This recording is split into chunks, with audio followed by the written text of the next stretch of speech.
Hello friends, and welcome back to another episode of Beautifully Nerding. I am your Auntie Bri, and today we're going to be talking about yet another Netflix original, The 7 Deadly Sins.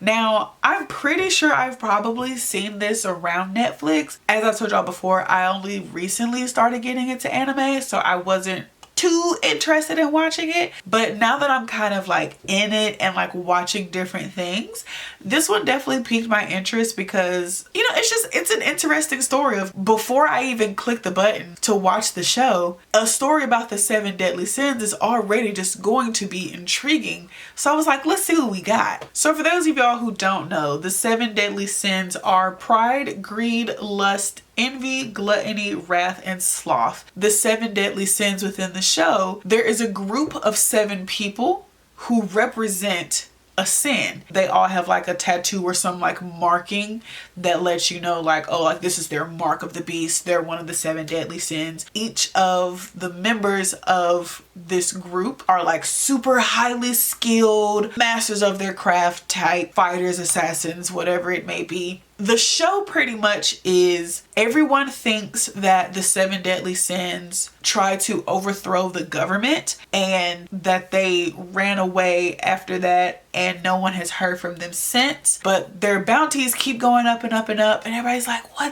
what's happening with them? So let's talk about it. So we start episode 1 seeing the aftermath of the inciting event that has made everyone cower in fear of the 7 deadly sins. We're pretty much made to associate the people who encompass the sins as people who want to overthrow the government. They don't care about rules and order and just like, you know, general overall terrible people. And so we go to this bar and people are kind of talking about the legend of the 7 deadly sins, you know, giving us our exposition as the audience. The 7 deadly sins? Oh, you mean you never heard of them, my young tavern owner? Their wanted posters are hanging everywhere, like those over there. What was it? About 10 years ago? Dozens of holy knights from all across the land were butchered so fast that they didn't even have time to defend themselves. And the 7 deadly sins were the ones who were responsible for it. And the owner of the bar is, you know, serving drinks and serving food to people, just trying to keep everyone happy. And he has a sword on his back. Some people try to get rowdy with him in the bar. And they're like, oh wait, no, he has a sword. Like, you know, we need to dial it back just a little bit. And so he like goes to like grab the hilt, like doesn't actually like pull it out. And he's like, oh, this thing? Like, yeah, you know, you better get your act together.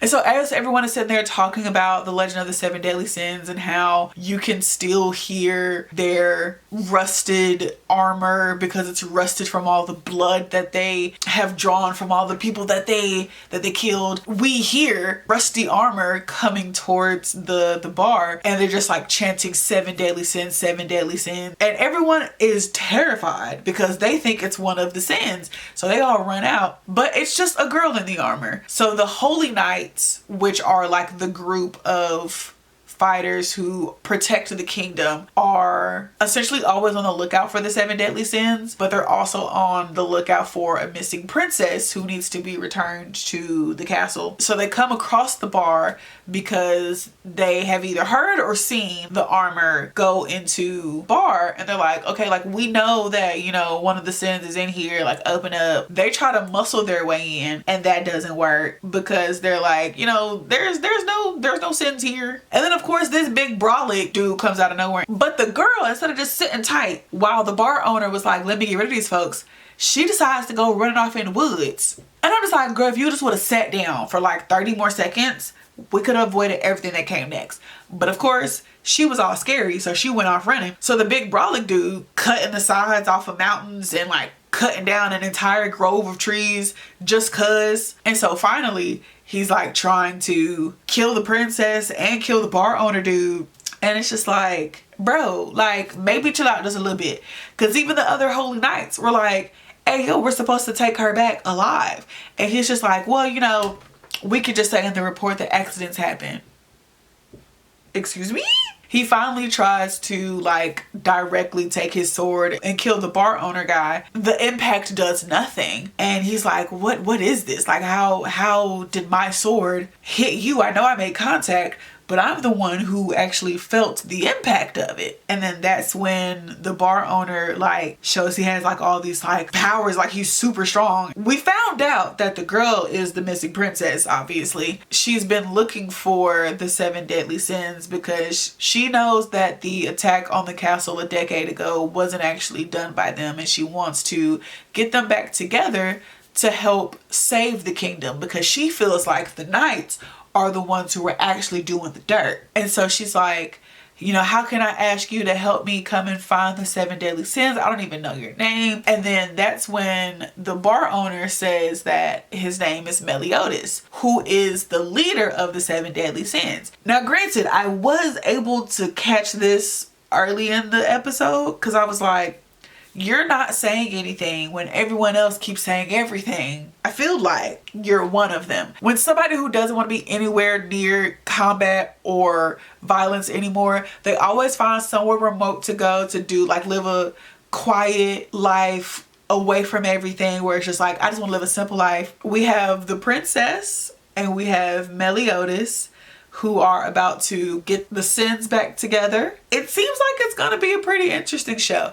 And I've noticed that like a lot of the shows that I don't know if it's just what's been recommended to me on Netflix from my previous watching history, but like a lot of these shows are definitely giving like the Star Wars-ification of you were brought up one way and you think that this is like, okay, this is the right thing.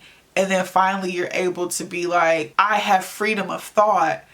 And maybe everything that I have learned growing up is not the correct thing, because you get to finally see the world and see that, wow, like things can actually be different. And it's really interesting. Like I feel like it's going to be a really good show. In order for me to actually enjoy all these shows that I keep starting, I'm actually going to stop making these Wednesday episodes for a while. I have started so many shows. Like I have not touched Scott Pilgrim. I haven't gone back to Dragon Age Absolution. I've barely been watching One Piece because I just don't have any time. Like I'm working full time right now, and I'm just like, I keep starting all these really good shows and I just don't have any time to watch them. So I will be just making my videos on Sundays. I may still do like some shorts, or I may, if something like really interesting comes out, I may do a video. Making myself do videos every Wednesday and every Sunday, like I just don't have any time for myself. And that sometimes means realizing that something's got to give,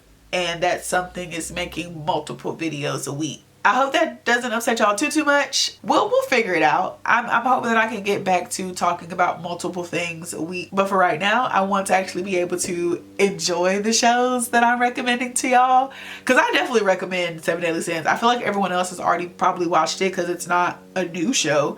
I'm just very late to the game. But yeah, if you all have watched 7 Deadly Sins, let me know how you all felt about it. Please no spoilers, because I am legitimately only 1 episode in. And I hope you all have a great rest of your day, and I'll catch y'all next time. Bye.